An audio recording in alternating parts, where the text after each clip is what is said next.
मैं इस संवाददाता सम्मेलन में आए हुए सभी पत्रकार साथियों का हार्दिक अभिनंदन करता हूं।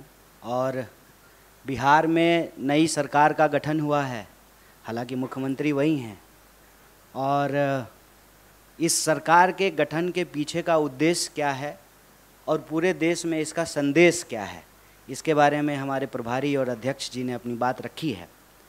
मैं बिहार के मुद्दों पे कुछ आपसे बात करना चाहता हूँ। हमारा मानना है, हमारी पार्टी यह स्पष्ट तौर पे सोच रही है, समझ रही है और इस पर एक्ट कर रही है कि देश में अब दो तरह के वोट हैं। एक वोट जो देश को बेचने की कार्रवाई को आगे बढ़ा रहा है और दूसरा वोट जो देश को बचाने की कार्रवाई को आगे लेकर के जाना चाहता है। देश बेचने और बचाने की जो ये लड़ाई है, ये आप तमाम लोगों से छुपा हुआ नहीं है। हम सब देख रहे हैं कि सरकारी संपत्ति की लूट और सरकार के दोस्तों को छूट मिल रही है। और देश के जो नौजवान हैं, मैं युवा हूँ और राजनीति में हूँ, तो यह मेरा धर्म भी है और कर्तव्य भी है कि हम नौजवानों के सवाल को प्राथमिकता से उठाएं।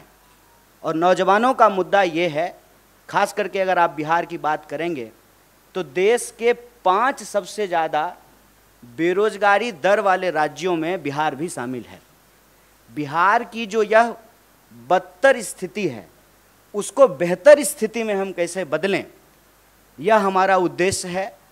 और इस उद्देश्य को लेकर के देश के भीतर कहीं भी कोई भी अगर एकता बनाने का प्रयास होता है तो कांग्रेस पार्टी, चाहे दलीय तौर पे उसको कोई नुकसान हो, उस नुकसान को बर्दाश्त करते हुए भी दल से ऊपर देश को रखते हुए उस सरकार को हम गठित करने में, उसको बनाने में और उसको बचाने में अपनी भूमिका निभा रहे हैं।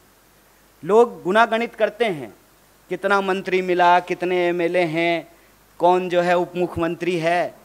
ये सारा गुणागणित तब होगा ना जब देश के भीतर सरकार गठन की प्रक्रिया पारदर्शी तरीके से चलती रहेगी। आप सब देख रहे हैं कि क्या हो रहा है कि विधायक जो हैं वो होटल खेल रहे हैं। जैसे कोना कोना खेलते हैं ना बच्चा लोग, वैसे होटल खेल रहे हैं। रिजॉर्ट चल रहा है। और आपने देखा कि बिहार में कोई रिजॉर्ट नहीं हुआ, बिल्कुल स्मूथ ट्रांजिशन हुआ है। और यही बिहार की खास बात है। और जैसा कि हमारे अध्यक्ष ने आपको याद दिलाया, सिर्फ इस दौर की बात नहीं है, आप किसी दौर की बात कर लीजिए। जब कहा जाता था कि नंद वंश के खिलाफ कोई बोल नहीं सकता है, तो एक असली चाणक्य, ये वाले नहीं, बेटा को सेक्रेटरी बना देना जो है, ये चाणक्यपन नहीं है, ये ओछापन है, ये दोहरापन है। जो असली चाणक्य थे वो चंद्रगुप्त मौर्य को जो है वो सम्राट बना दिए। और हर दौर में आप देखते जाइए, अगर आप स्वतंत्रता आंदोलन की बात कर रहे हैं, हम लोग 75वीं वर्षगांठ मनाए हैं, तो 1857 की क्रांति में वीर कुंवर सिंह जैसे लोग बिहार में पैदा हुए कि अपना हाथ काट करके नदी में प्रवाहित कर दिए। आप 1942 के भारत छोड़ो आंदोलन को देखिएगा, तो मैं जिस इलाके से आता हूँ उसको बिहार का बारदोली कहा जाता है। आप उसके बाद देखेंगे तो एक इकलौता आदमी एक छेनी हथौड़ी लेकर के पहाड़ काट करके रास्ता बना दिया। तो ये जो बीजेपी की लूट का पहाड़ है, उसके दोस्तों के छूट का जो कारोबार है, ये जो बेकार की बात है, उससे एक रास्ता बनाने के लिए रोजगार की बात करना जरूरी है। रोजगार एक बहुत बड़ा सवाल है। और आप जब बोलेंगे या सुनेंगे तो महंगाई और भाजपाई आपको सुनने में एक जैसा लगेगा। महंगाई, दंगाई, ये सब जो है भाजपाई शब्द से मिलते जुलते शब्द हैं। देश को अगर इस परिस्थिति से निकालना है तो हम लोगों को देश के मुद्दे पर बात करनी पड़ेगी, उस पर एक्ट करना पड़ेगा। और जब हम सरकार में आए हैं तो हमारी पहली प्राथमिकता ये सुनिश्चित करनी होगी कि देश के युवाओं को रोजगार मिले, महंगाई से त्रस्त जनता को हम लोग बचाएं, सरकारी संस्थानों की रक्षा करें, लोकतंत्र की प्रक्रिया जिंदा रहे कि कल को फिर से जो है कोई सच्चा चाय बेचने वाला का बच्चा जो है देश का प्रधानमंत्री बन सके। नेहरू जी हुए तभी मोदी जी हुए हैं। तो मोदी जी ऐसी परिस्थिति ना पैदा कर दें, वो कालिदास की कहानी आप लोग सुने होंगे कि जिस डाल पे बैठे हैं उसी डाल को काटने लगे हैं। तो यह जो अलोकतांत्रिक ढंग से लोकतांत्रिक सरकार के गठन का दावा किया जाता है, यह दावा किताबी है, यह दावा फर्जी है। असल में जनमत की चोरी होती है, उस जनमत को भी बचाना है और सिर्फ सरकार के गठन कर लेने से कुछ नहीं होगा। बतौर पार्टी, बतौर किसी भी गठबंधन का सदस्य हमारी ये जिम्मेवारी है कि जो घोषणाएं हमने चुनाव के दौरान की हैं उन घोषणाओं को हमको लागू करना पड़ेगा। ऐसा नहीं चलेगा कि दूसरे पे थू थू करेंगे, उससे जो है हम साफ हो जाएंगे। तो रोजगार हमारे लिए एक बहुत बड़ा सवाल है। जब यहाँ हमारे बिहार के प्रभारी और नेता आपको सरकार गठन की बधाई दे रहे हैं, देश में जो इसका एक पॉजिटिव संदेश है, इसमें कोई दो राय नहीं है। सेना का मनोबल यदि गिर जाए कि हम युद्ध जीत ही नहीं सकते हैं तो लड़ने से पहले ही हार जाएंगे। और आप सब ऐसा तो है नहीं कि सामने कुर्सी पे बैठे हुए हैं तो आप ज्ञानी नहीं हैं और हम थोड़ा ऊंचा कुर्सी लगा लिए हैं तो ज़्यादा ज्ञानी हैं, ऐसा तो बिल्कुल भी नहीं है। आप भी इसी समाज में रहते हैं। आप देख रहे हैं कि महंगाई की क्या हालत है। पेट्रोल पंप पे जब मीटर चलता है ना तो ऐसा धड़कन भी उसी स्पीड से बढ़ने लगता है। मैं तो कहता हूँ कि देश ने सरकार नहीं चुना है, खून चूसने वाला सिरिंज खरीद लिया है। हर मुद्दे पे जो है सरकार से जो भी आप एक्सपेक्ट करते हैं उस एक्सपेक्टेशन को तो छोड़ दीजिए। जैसा दुष्यंत कुमार ने लिखा है कि कहाँ तो तय था चिरागा हर एक घर के लिए, कहाँ चिराग मयस्सर नहीं शहर के लिए। कि पेट्रोल महंगा है, एक तरफ पेट्रोल ऊपर जा रहा है, रुपया नीचे आ रहा है। महंगाई का दर देश में सबसे ज़्यादा है। एक एक करके सरकारी संस्थान बेचे जा रहे हैं। पीएसयू को आप उठा करके देख लीजिए, परमानेंट नौकरियां लगातार कम की जा रही है, ठेके पे बहाली किया जा रहा है। कैसा परमानेंट जुगाड़ किया है सरकार ने साहब कि प्रधानमंत्री होते हैं 5 साल के लिए, संविधान में ऐसा लिखा हुआ है। लेकिन आप जो है सत्ता का अहंकार देखिए कि प्रधानमंत्री के जो नंबर 2 हैं वो कहते हैं कि हम जाने के लिए नहीं आए हैं, 50 साल यहीं रहेंगे। तो नियम ही बदल दीजिए कि अब प्रधानमंत्री का चुनाव 5 साल के लिए नहीं होगा, 50 साल के लिए होगा। जहां कॉन्ट्रैक्ट पे चीजें हैं कि आप 5 साल के लिए ही प्रधानमंत्री हो सकते हैं, वहां आप लाइफ टर्म रिचार्ज चाहते हैं, life term full time recharge. लेकिन जहां सरकारी नौकरी में परमानेंट की व्यवस्था थी उसको एक एक करके समाप्त किया जा रहा है। आप जो है अग्निपथ में देख लिए हैं कि क्या हुआ है। 5 साल के लिए वो मंत्री बनेंगे, 5 साल के लिए एमएलए बनेंगे, लेकिन नौकरी 4 साल के लिए मिलेगा। ये क्यों किया गया है? ताकि श्रम की चोरी की जा सके, ग्रेच्युटी ना मिले, पेंशन ना मिले, आपको कोई सुरक्षा ना मिले। और ये ऐसा नहीं है कि सिर्फ एक सेक्टर में हो रहा है, सारे सेक्टर में रोजगार की यही हालत है। तो बिहार में आज रोजगार का सवाल है, पूरे देश में रोजगार का सवाल है। इसीलिए हम कह रहे हैं कि छोड़िए बेकार की बात, ये मौका है कि कीजिए रोजगार की बात। और ये मौका तब और पैदा हो जाता है जब भाजपा विपक्ष में बैठ जाती है। ये बात मैं कह रहा हूं, इस बात को आप सब लोगों ने देखा होगा कि इस देश में बीजेपी विपक्ष की भूमिका बहुत अच्छे से निभाती है। ज्यों ही बीजेपी विपक्ष में गई, रोजगार की बात करना शुरू कर दी। इसीलिए मैं आप लोगों के माध्यम से देश को अपील करना चाहता हूं कि आप चाहते हैं कि इस देश में रोजी रोटी, कपड़ा, मकान, शिक्षा, स्वास्थ्य, सड़क, बिजली, पानी, ये राजनीति का मुद्दा रहे तो भाजपा को विपक्ष में बिठाइए। भाजपा को ज्यों ही विपक्ष में बिठाइएगा और स्मृति ईरानी जी सिलेंडर लेकर के आपको रोड पे दिख जाएंगी। भाजपा को अब ज्यों ही विपक्ष में बिठाए बिहार में, तुरंत वहां पे रोजगार की बात होनी शुरू हो गई। 10 लाख, 20 लाख, जब 10 लाख और 20 लाख का बात होगा तो 2 करोड़ रोजगार का भी बात होगा ना। तब देश का बहस जो है वो हिंदू मुसलमान से निकल करके काम पे आ जाएगा। जब काम पे बात होने लगेगी, अपने आप हिंदू मुसलमान पे बात नहीं होगी। तो जो देश के मुद्दे हैं उन मुद्दों पर देश में बात हो। और जो एक अंधेरे का वातावरण बनता जा रहा था ना कि भाजपा तो अजय है, इसको हराया नहीं जा सकता है, ए साहब ये बिहार है, संभल के रहिएगा। यहाँ पे लोग जो है ना उड़ती हुई चिड़िया का पर जो है गिन लेते हैं। अपना आप सूटकेस लेके घूमते रह जाइएगा। हम अपना श्रम बेचते हैं, पूरे देश में जाकर के मजदूरी करते हैं, श्रम बेचते हैं, ईमान नहीं बेचते हैं। इस बात को याद रखिएगा। और जब भी देश में अंधेरा बढ़ता है तो आशा की किरण बिहार से आती है। और मैं उम्मीद करता हूं कि देश में एक मजबूत विपक्ष का संदेशा बिहार ने दिया है। देश के युवाओं से अपील है कि आपका मुद्दा रोजगार है, देश के आम लोगों से अपील है कि आपका मुद्दा महंगाई है।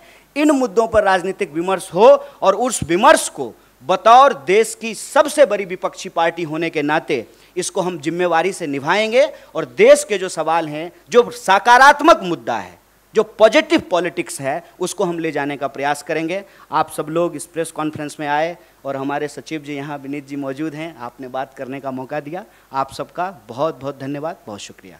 अच्छा एक मिनट, हम थोड़ा इस पर एक बात बोल देते हैं। आज हेडलाइन यही चल रहा है क्या?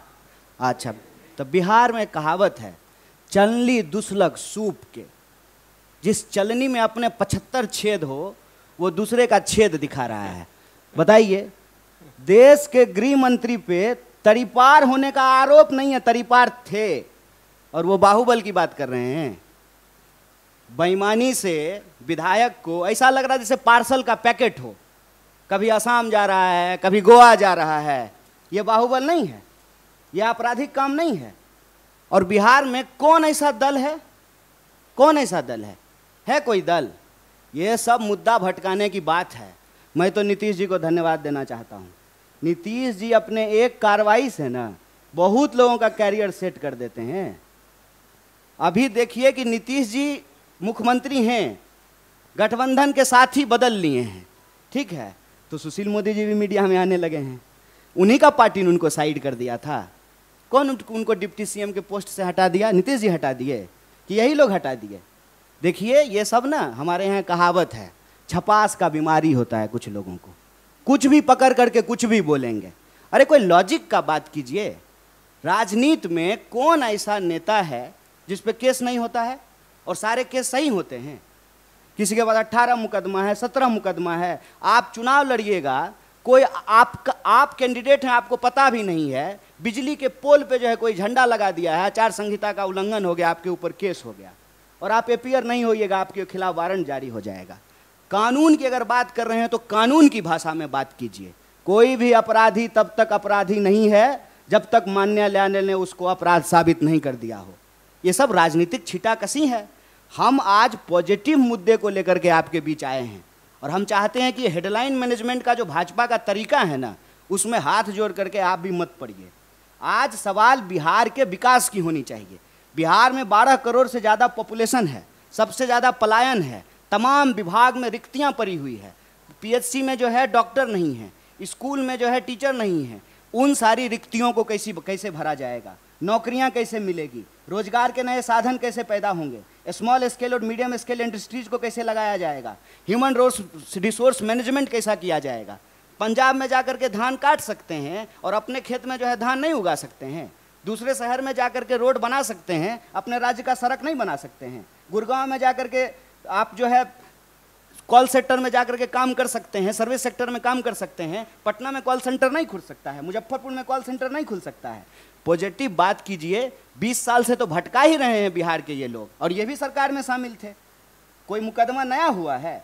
जब आपका सरकार था, अभी कुछ ही दिन पहले था ना, तू मैं, इसका कोई जवाब है? माने ये अगर हम भी कहेंगे तो गलत होगा कि नीतीश जी जब भाजपा के साथ रहेंगे तो सांप्रदायिक हो जाएंगे और हमारे साथ आएंगे तो धर्मनिरपेक्ष हो जाएंगे। ये सब राजनीति में चीज़ों को भटकाने की बात है। और ये ना ब्रिटिशर्स की पॉलिसी थी, डिवाइड एंड रूल। और ये जो ब्रिटिशर्स के साथ जासूसी करते थे, इनका रूल है डाइवर्ट एंड रूल। डाइवर्जन में मत फंसिए, मुद्दे की बात कीजिए। किसी के ऊपर अगर कोई केस है तो न्यायालय उस पर फैसला करेगी, पुलिस उसको पकड़ेगा। जबरदस्ती से न्यायपालिका का सवाल कार्यपालिका पे ले आइएगा, कार्यपालिका का सवाल विधायिका पे लेके चले जाइएगा, ये तो वही बात हो गई ना। वित्त का जवाब जो है रक्षा मंत्री दे रहा है, रक्षा मंत्री का जवाब जो है वित्त मंत्री दे रहा है, और जिसको बोलना चाहिए, जिसको घूमना चाहिए, वो नहीं बोल रहे हैं, वो घूम नहीं रहे हैं। प्रधानमंत्री विदेश मंत्री बन करके जो है वास्को डी गामा की तरह दुनिया का चक्कर लगा रहे हैं। जिम्मेदारी फिक्स होना जरूरी है, और हमारी जिम्मेदारी ये है एज ए अलायंस पार्टनर कि सरकार ने जो वादे किए हैं वो डिलीवरेबल कैसे हो, जनता के पास जो है वो कैसे पहुंचे, ये मुद्दा हमारा है। प्लीज किसी तरह के डाइवर्जनी प्रैक्टिस में हम लोगों को फंसने की जरूरत नहीं है। गड़बड़ा गए सर आप, नहीं आप गड़बड़ा गए, क्योंकि आप मेरा बात कौन भाषण समझ लिए। भाषण सुनना था तो 15 अगस्त को प्रधानमंत्री का सुनते, कि जिस दिन बोले नारी का सम्मान होगा, उसके बाद बलात्कारियों को माला पहनाया गया। हम भाषण नहीं देते हैं। गड़बड़ा गए इसीलिए सवाल पूछने में। बाय इलेक्शन कवर किए थे ना, यहाँ प्रभारी बैठे हुए हैं, साथ में चुनाव लड़े थे। कि अलग में लड़े थे? है ध्यान आपको? बिहार में अभी बाय इलेक्शन हुआ था, कांग्रेस और आरजेडी अलग लड़ी थी कि नहीं लड़ी थी? कोई परसेप्शन बना लीजिएगा, उसी पे खेलते रहिएगा। कोई बॉल आएगा छक्के मारना है। फैक्ट की बात कीजिए। अध्यक्ष अलायंस में नहीं थे, अलायंस में थे, हैं, रहेंगे, लेकिन अलायंस में नहीं भी थे। ऐसा नहीं है कि एक ही तरह से राजनीति चलते रहती है। और अगर आप इतना फैक्ट की बात कीजिएगा, भाषण नहीं समझिएगा, अगर उसको फैक्ट समझिएगा, तो एकमात्र पार्टी है कांग्रेस पार्टी जो कभी बीजेपी के साथ नहीं गई है। तो क्या इस देश में कोई राजनीतिक नया राजनीतिक पटकथा नहीं होगा? जीवन में कोई घटनाक्रम नहीं होगा? आप बच्चा से जुआन नहीं हुए हैं तो जुआन से बूढ़ा नहीं होइएगा। ये तो जीवन की स्वाभाविक प्रक्रिया है। हम अभी का बात बता रहे हैं आपको। एमएलसी का चुनाव हुआ था अध्यक्ष जी, हम आरजेडी के साथ नहीं थे, अलग चुनाव लड़े थे। 20 साल से साथ में हैं। ऐसे नहीं करिए, सब फैक्ट की बात कीजिए। अरे वैसे फिर आप महीना जोड़िएगा। हम अभी बता रहे हैं आपको कि हम एमएलसी में अलग अलग चुनाव लड़े हैं, बाय इलेक्शन में अलग चुनाव लड़े हैं। ऐसे ही देखिए, बात को घुमाने के लिए तो कुछ भी बोल देंगे, लेकिन फैक्ट का बात यह है कि ये सरकार एक मुद्दे पे बनी है। वो मुद्दा ये है कि देश के अंदर जिस तरीके से जनमत की चोरी हो रही है, उस पर एक मुकम्मल प्रतिकार हो, और जो जनता के जन सरोकार के जो मुद्दे हैं उसको हम लोग डिलीवर कर सकें। Thank you.